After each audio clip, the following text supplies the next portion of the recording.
We all want to be more productive, right? Today we're talking 5 habits to make you more productive. And I am so excited for this. I am really working on productivity and making myself as efficient as possible, if that makes sense. I will have a full blog post on this as well with more information, a little digging deeper on each tip. So definitely check out the blog post down below in the description box. But the first one, jumping right in, is habit stacking. So what habit stacking is when you want to create a new habit.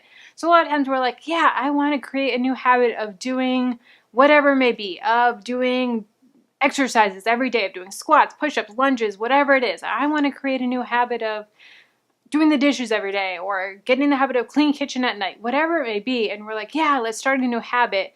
But a lot of times it's hard to start that habit, to get it going. And we are all excited in the beginning and then we fall off. So a great way to ensure that you stay productive and ensure that you do the habit and continue with it is to habit stack. So you take a habit that you currently have and then you add a new habit on top of it, so that when you do your first habit that you've already become accustomed to doing, it triggers you, okay, I need to do the follow-up habit as well. So a couple examples of this are when you're brushing your teeth in the morning and at night, you already have that habit. You don't need to remind yourself to brush your teeth. It's just automatic of doing 20 squats or 5 push-ups or 20 sit-ups or whatever it is. That is a great habit that you can stack on top of it because you already have the habit in place. Another one could be every time you make your morning coffee, you empty the dishwasher. So that is a great habit to just stack on top. You already have that habit of doing the morning coffee because we need the coffee, and then just add a new one on top. A habit that I'm personally adding and habit stacking together is every time I check my email, I will then spend 5 to 10 minutes on Pinterest because I'm trying to really grow my blog and grow the traffic, and Pinterest is a great way to grow that traffic. So if you're not following me on Pinterest, follow me on Pinterest and then check out my blog as well. But that is a great habit that I'm creating of making sure that I get my Pinterest time in and making new pins or repinning or whatever it is every time I check my email when I'm working. So to start this, write a list of the habits that you're already doing. Write a list of the things that you are already doing in your day-to-day basis. They may not feel like habits like brushing your teeth.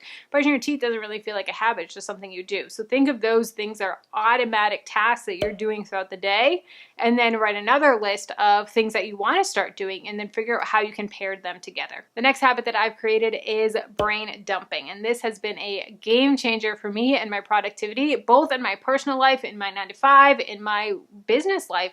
It is so amazing what brain dumping does. And so what brain dumping is you literally just take a piece of paper, or I do have printables as well if you need a little bit of guidance, and just write down everything that's in your brain, all the to-dos, all the ideas that you have, the struggles that you have. Sometimes you are upset at someone and you just need to write it down. This person ticked me off. I wish my boss didn't do that, or what he said really hurt my feelings, or I'm stressed about this. I'm really struggling with this. I know that we, need this to happen, and I'm just worried that I'm not going to get it done in time. Write those things down. Get them all out of your head, because science has actually shown that our brains are made for creating, not for storing. So they are best at creating things, at creating processes or creating content or creating solutions, not at storing. And when your brain is like, I can't forget it, I can't forget it, I can't forget it, I gotta store, it's not able to create the way that it should. So when we're getting all of those thoughts out on paper, then we're able to be like, oh, okay, we got a clear head, I don't forget things, and then I'm able to do the task. Another thing that I do that's not really brain dumping, but it's something that's really helped me, and it may help you as well, is if I'm doing a task, or maybe I'm reading a book, or whatever it may be, I like to have a pad of paper in case something pops into my head, so that way I'm not focusing, don't forget, then I can write it down, forget it, and then move on with the content that I'm working on or the book that I'm reading, because a lot of times that'll trigger us. You should see me when I go for walks I usually am listening to an audiobook or podcast. I pull out my phone and I send emails to myself, and I'm like, do this, or here's a video idea, or send this email to this person. I get so many creative things when I'm out in nature, when I'm going on my walks, and it's so funny, the emails that I come back to my desk with, that I'm like, what were you even saying here? Like, I can understand it, but the short form of it, like the abbreviations that I use, just crack me up. And that's a way that I can make sure that then I'm focusing on the content in the audiobook and not don't forget, don't forget, don't forget. So having that list next to you so that you can just brain dump it out and then deal with it later, or a to-do list, or hey, don't forget to add bananas to the shopping list, or oh, I think our milk is about to expire, add that to the shopping list, or oh, that would be a really yummy dinner. Things like that, like random things just always pop in our heads at the most inconvenient times. So I hope that helps. The next habit to create is set timers. And this is really, really helpful on tasks that you don't want to do. So say you do not want to work on a project, or say you don't want to clean the kitchen, or say you don't want to do the dishes, or whatever it may be. Set a timer. It kind of tricks your brain, because if you set a timer, okay, here's how I'm going to put this. So say you want to clean the kitchen and your kitchen is just a disaster and you're like, okay, I need to clean this kitchen. I need to get it done. If you think about that, you're like, this is going to take me forever. The floors are dirty. The counter's a mess. There's papers everywhere. How am I going to do this? There's dishes in the sink. If you set a timer and then say, okay, I'm just going to clean the kitchen for 10 minutes. That's it. 10 minutes. I can do 10 minutes. You're amazed at how much you can get done in that 10 minutes. And then chances are you'll just be like, oh, let's just repeat. Let's go another 10 minutes. I'm on a roll. I'm listening to a book. We're listening to music. We're good. I can do another 10 minutes. Or you can say, I did my 10 minutes and I'm good. I'm done. And you're like, wow, it's not perfect. It's not totally done, but it's a lot more presentable. If someone knocked on the door and said, hey, can I come over for a cup of coffee? You wouldn't be mortified that they came over. And that is something that I do all the time with tasks in my business, or even dishes. Like I am so famous for doing this for dishes. I'll put on a video. I'll be like, there'll be a sink full of dishes, like after a big dinner or something. And I'm like, all right, I'm going to put on this 20-minute video, start scrubbing these dishes, and then the video will end and I'm like, I'm on a roll. Let's just keep on going. I'll put on another video until it's done. And that really has helped me. Or there's times where I do the 20-minute video or the 5-minute video or whatever it is, and I'd be like, we're just going to take a break. We'll come back to these later. But at least I got those done and I was able to listen to the video or enjoy the video or whatever it was.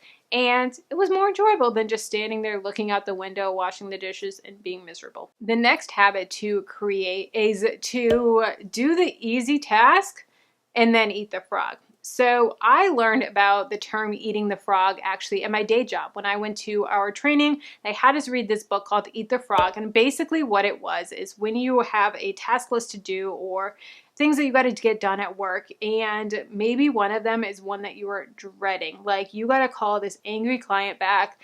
You have to have a meeting with someone and confront them about something. You have to do something that you really don't want to do. Do that one first. And that's the premise of Eat the Frog. Like, get it out of the way. I don't know why they call it Eat the Frog because it's gross. But I have had frog legs before because I live in South Florida. And we're right by the Everglades. And it's a thing here. But eat the frog, get it over with. I personally like that, but I twist it a little bit. What I do is I do an easy task first, and then I eat the frog. And the reason behind this and the thought process behind this is if I just go right for the frog, sometimes it's like discouraging and I'm just like, oh, I'm not in the mood yet. I don't have my mojo yet. Whereas if I do an easy task first, then I'm good. Then I'm like, all right, we're getting stuff accomplished. We're checking things off the list. Then it gives me the confidence to do the other task. Kind of the same thought process of when they say make your bed every day, because then it's one task that you've created and one sense of accomplishment every single day. So it's kind of that same thought process of do a task that's easy, do a task that you don't mind, so that you can cross it off and be like, all right, we're getting things done. That is a way that I've really helped to motivate myself when I don't feel like doing those things. The next habit to create when you are wanting to be more productive is to do a time audit. So this sometimes can take some time, take some getting used to it. It can be kind of a pain, but it's really good in the long run. So do a time audit. Write down for 1 or 2 days or a week or however long you want to do it, every single task that you're doing. Have a time block of your entire day. Okay, we wake up, we do this. Okay, then we're going to spend 20 minutes answering emails. Okay, then we're going to spend an hour and a half in this meeting. Okay, then we do this and we do that and we do all of these things. Have a time audit. That way you can look back at the end of the day or the next day and be like, okay, where am I spending my time? Where's the downtime? Where is my time going? Am I spending time on things that I don't need to? Am I wasting time on TikTok? Am I just kind of chilling when I should be working. What am I doing? And then you can even take it a step further and say, okay, are these tasks moving me in my business? Are they moving me in my career? For me as a small business owner, I look at those tasks and the time that I'm spending and I'm like, are these tasks creating me more revenue? Are they growing my brand? Are they hurting my business or not really doing much? You know, am I posting on Instagram? And yeah, I'm posting on Instagram, but is that really bringing in more revenue? Is that really growing anything? Or no, not really. Okay, well, maybe instead of spending all of that time creating this post on Instagram and this caption and this and that that gets 100 to 200 likes of, I could be spending that time somewhere else, or I could be just creating a quick post and not putting as much time and detail into the caption and all that other stuff. So doing a time audit is really going to really help you decide of what tasks can go, what tasks can be moved around, or what tasks maybe you need to set a timer and say, hey, I'm doing this task and it's taking me 3 hours. This should only take me an hour and a half, because it's like Parkinson's law of time will expand to the allotted time that you give it. So if I give that task 3 hours, it's going to take the full 3 hours. If I give that task an hour and a half, then I'm like, oh, this is half the time as what I did it yesterday. We got to hustle, we got to go. And you're going to be so much more productive in that. So give yourself an allotted time on those tasks that you're maybe wasting or dilly-dallying or whatever it is. Then you're really going to be able to be like, oh, okay, we're productive, we're feeling good. So these are some tips on productivity. I have the blog post down below. Let me know your tips as well. Let's keep the conversation going. If you want to know bad habits to break so that you can save more money, check out this video here. And if you want to know how to increase your streams of income, how to bring in more income, how to have a diversified income streams, our 7 streams of income, check out this video here.